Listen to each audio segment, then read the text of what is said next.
Hello friends, तो आपको पता है कि आरटीई एक्ट हमारा 2009 है, जो टीचिंग एंड लर्निंग वाला, जो पेडागोगी वाला सेक्शन, जो हम बोलते हैं 40 मार्क्स का पीजीटी में, 60 मार्क्स का पीआरटी में और टीजीटी में 40 मार्क्स का है। उसके अंदर आपके आरटीई एक्ट 2009 से भी क्वेश्चंस आएंगे।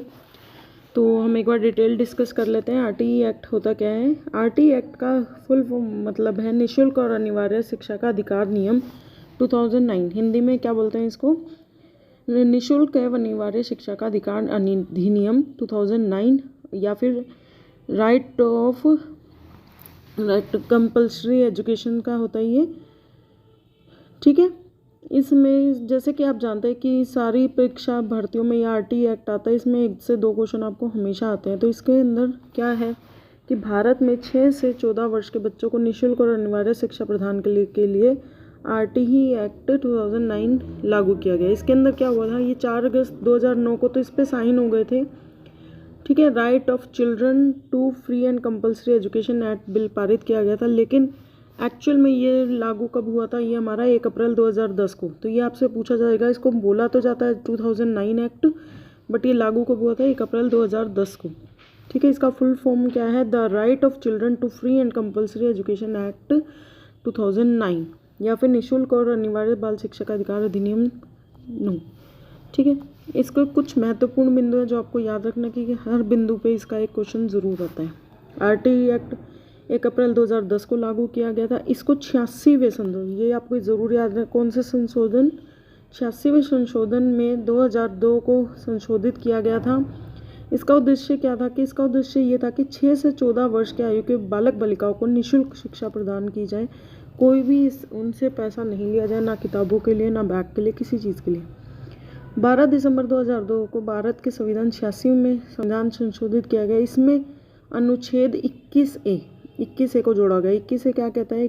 21A कहता है कि अनुच्छेद 21A में शिक्षा के अधिकार को मौलिक मूल अधिकार का दर्जा दिया गया है। जो हमारे मौलिक अधिकार है उसका दर्जा दिया गया कि हर बच्चे का एक हक है, 6 से 14 वर्ष की, चाहे वो गरीब हो, चाहे वो अमीर हो, चाहे वो किसी भी जाति का हो, उसको हक है, मौलिक अधिकार है उसका एजुकेशन प्राप्त करना। 20 जुलाई 2009 को राज्यसभा में और 4 अगस्त 2009 को लोकसभा में ये पास किया गया था। तो आपसे पूछा जा सकता है कि राज्यसभा में कब पास किया गया, लोकसभा में कब पास किया गया। 26 अगस्त 2009 को राष्ट्रपति के हस्ताक्षर हुए थे। उसके बाद ये अधिनियम बन गया था, लेकिन चालू ये 1 अप्रैल 2010 को भारत में लागू किया गया। अब आपसे पूछा जा सकता है कि भारत कौन सा देश है जिसने ये लागू किया? ये हमारा है लागू किया। इतनी बड़ी आबादी वाला देश, फिर भी हमने 135वें नंबर पे इसको लागू किया था। 22 दिसंबर 2008 को कक्षा 1 से 12 तक सभी बालकों को शिक्षण शुल्क मुक्त करने वाला राजस्थान पहला राज्य बना था। ठीक है, 1 से 12 तक कक्षा को बिल्कुल शिक्षण मुक्त शुल्क मुक्त, मतलब गवर्नमेंट स्कूल्स में 1 भी रुपये नहीं लिया जाता उनसे फीस के नाम का। तो राजस्थान सबसे पहला राज्य है ऐसा। 29 मार्च 2011 को राजस्थान विधानसभा द्वारा राजस्थान निःशुल्क एवं अनिवार्य बाल शिक्षा का अधिकार अधिनियम 2011, तो राजस्थान में ये 2011 में पारित किया गया था कि 1 से 12 क्लास तक किसी भी बच्चे को शिक्षण शुल्क नहीं देना पड़ेगा। ठीक है, यह एक संवैधानिक प्रावधान है। इसके अंदर 6 से 14 वर्ष तक आयु वाले बच्चों को निःशुल्क शिक्षा प्रदान की जाएगी। और कुछ महत्वपूर्ण है कि नीति निर्देशक तत्वों के अनुच्छेद 45 में निःशुल्क एवं अनिवार्य शिक्षा को उल्लेख किया गया। 21A में मूल अधिकारों में इसे शामिल किया गया। मूल कर्तव्य 51A के अंतर्गत 11 मूल कर्तव्यों को जोड़ा गया, जिसमें निःशुल्क और अनिवार्य शिक्षा के संबंध में बताया गया है कि 6 से 14 वर्ष के आगे माता पिता का भी कर्तव्य है। ऐसा नहीं कि माता पिता उससे काम कराने के लिए, या भाई लड़की है तू नहीं पढ़ेगी, या कोई भी अन्य कारण से वो उसको रोकेंगे नहीं, वो वंचित नहीं करेंगे। उन्हें वहाँ स्कूल तक उन्हें लेके जाना पड़ेगा, बाद में स्कूल उनको आगे शिक्षा प्रदान करेगा। शिक्षा के आधार पर कुछ ऐतिहासिक तथ्य हैं जो दिए गए हैं यहाँ पर। सबसे पहले महात्मा गांधी द्वारा, सबसे पहले किसने बात करी थी, ये वाला क्वेश्चन आ सकता है कि सबसे पहले किसने बात की थी? हमारे महात्मा गांधी ने बात की थी कि जन्म से लेकर 7 वर्ष तक के बालक बालिकाओं को शिक्षा का अधिकार प्रदान किया जाना चाहिए। इसके बाद 1944 में सार्जेट योजना बनाई गई थी जिसका उद्देश्य 6 से 16 वर्ष तक का था अनिवार्य का। उसके बाद हरटांग समिति 1929 की सिफारिश के आधार पर प्राथमिक शिक्षा के सार्वभौमिकरण मतलब सबके लिए इक्वल करने का इसको बल दिया गया था, लेकिन इसको लागू नहीं किया गया था। मतलब बल दिया गया था, इसकी बात हुई थी, काफ़ी वाद विवाद हुए थे, लेकिन लागू नहीं हुआ था ये। उसके बाद SSA सर्व शिक्षा अभियान के द्वारा प्रारंभिक शिक्षा का अनिवार्य तो स्वीकार कर लिया गया था, लेकिन अभी भी पूरा एक्ट चालू नहीं हुआ था। अब है RTE एक्ट की विशेषता क्या है। ये खाली 6 से 14 वर्ष के बालक बालिकाओं पर लागू होगा। ये 1 से 8 तक के सभी सरकारी गैर सरकारी स्कूलों पर लागू होता है। इस नियम के तहत हर प्राइवेट स्कूल में 25% सीटें जो है ST ST OBC BPL card वालों के लिए आरक्षित होगी। ग्राउंड रियलिटी अलग है, बट स्टिल मतलब सरकार ने ये नियम दिया हुआ है, लेकिन ग्राउंड रियलिटी आप सबको पता है कि 25% सीटें कैसे भरी जाती हैं, आपने मूवी में भी देखा होगा।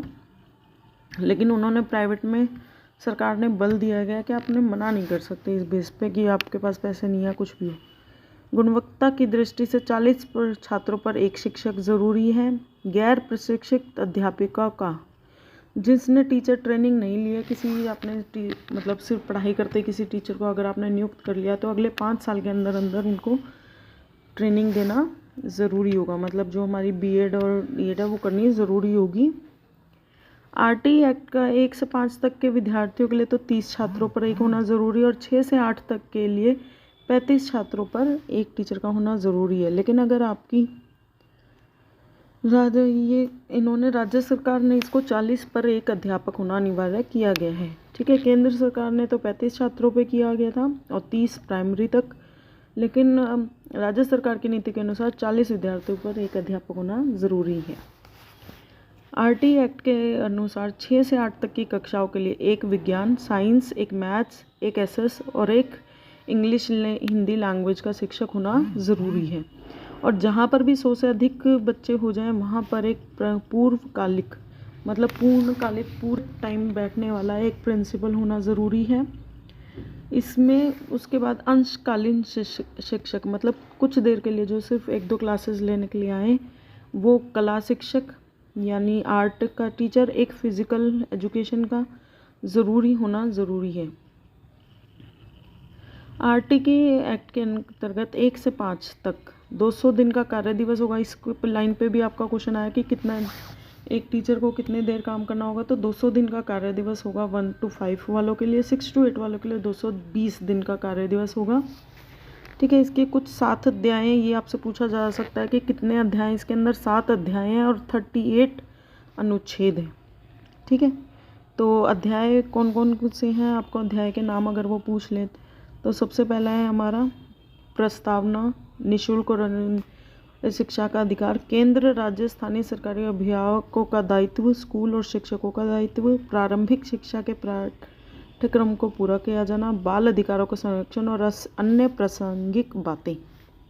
ठीक है, इसके जो अनुच्छेद हैं वो इस तरीके से हैं जो आपसे पूछ सकता है, ये आप पढ़ लीजिए, ज़्यादा याद करने की ज़रूरत नहीं है। कुछ एक हैं जो अभी हम MCQ के अकॉर्डिंगली करेंगे तो उससे आपको पता लग जाएगा, जो ज़्यादा इंपॉर्टेंट है हम वो करेंगे। संक्षिप्त नाम और विस्तार। अनुच्छेद 2 परिभाषा।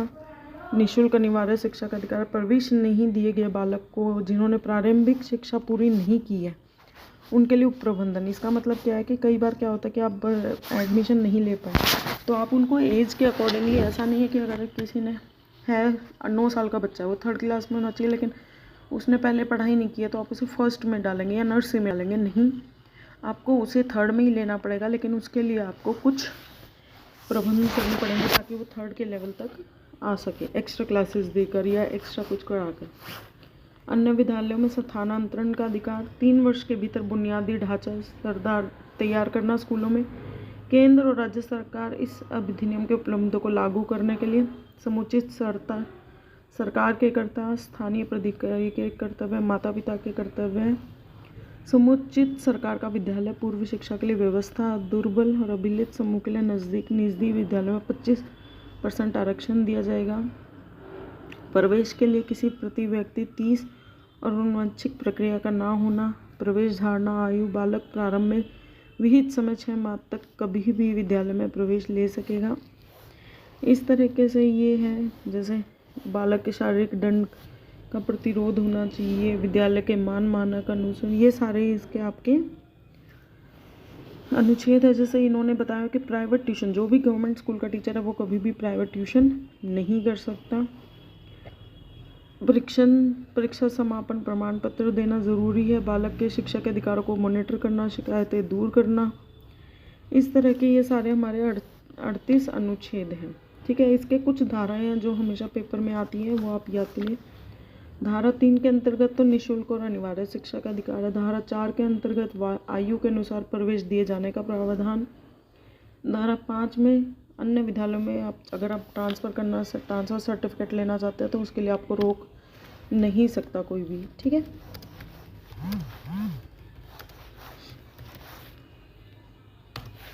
माता पिता संरक्षण के कर्तव्य, फीस नहीं ली जाना। धारा 14 जन्मप्रमाण पत्र ना होने पर भी प्रवेश देना है। प्रवेश से इनकार किसी भी सूरत में वो नहीं कर सकते, कोई दंड नहीं दिया जाएगा। धारा 21 में इसके अंतर्गत प्रत्येक विद्यालय में प्रबंधन